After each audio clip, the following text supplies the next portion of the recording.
The wind whispered secrets through the tall grass as Alara stood at the starting line, her heart a frantic drum against her ribs. Around her, a kaleidoscope of feathered racers, vibrant macaws, sleek falcons, sturdy eagles preened and stretched, their eyes fixed on the distant horizon. This was the race of life, a legendary competition where every bird, regardless of size or species, competed for the shimmering prize, the sunstone, a gem said to grant its possessor unparalleled happiness. Ilara, unassuming sparrow, felt a familiar weight settle on her shoulders. It wasn't the weight of her body, lean and wiry from years of practice, but the weight of her past. She carried it like a cumbersome nest, woven from threads of sorrow and regret. The loss of her parents, a brutal storm that had scattered her flock, the sting of past failures, all clung to her, heavy and suffocating. The starting horn blared, a sharp crack that echoed through the valley.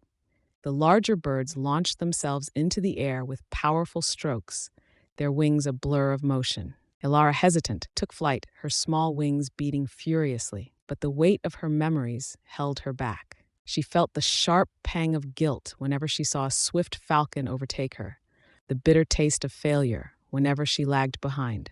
She watched as other birds soared effortlessly, their movements graceful and free. A magnificent eagle, its eyes gleaming with confidence, effortlessly outpaced her. Ilara felt a familiar wave of despair wash over her. "Why bother?" she whispered to herself, her wings growing heavy. "I'll never win." As she struggled, she noticed a peculiar sight. A small hummingbird, its wings a blur of iridescent colors, was flying with remarkable speed and agility. It wasn't the strongest or the largest, yet it moved with an almost supernatural lightness. Intrigued, Alara watched as the hummingbird effortlessly navigated the treacherous air currents, its movements fluid and carefree. Driven by curiosity, Alara approached the hummingbird after a brief rest. "How do you fly so effortlessly?" she asked, her voice barely a whisper.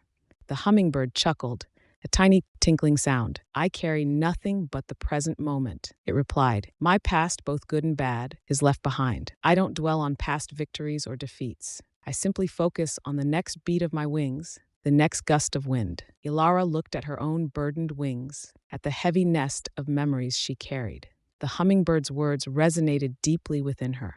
She realized that her past, while a part of her, was not her entire being. Holding on to it was like carrying a boulder on her back, hindering her progress. With newfound determination, Ilara began to shed her burdens. She didn't forget her past, but she forgave herself for her perceived failures. She acknowledged the pain, but refused to let it define her. She started to fly lighter, her movements becoming more fluid and graceful.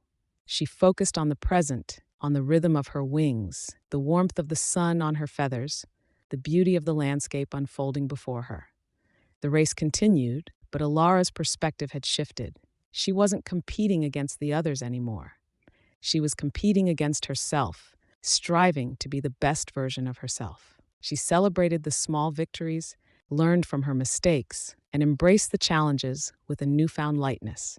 She didn't win the sunstone. The eagle, strong and swift, claimed the prize. But as Alara reached the finish line, a different kind of reward awaited her. She felt a lightness she had never known before, a sense of freedom and peace. She had learned that the true prize wasn't the sunstone, but the journey itself, the ability to let go of the past and embrace the present with a light heart.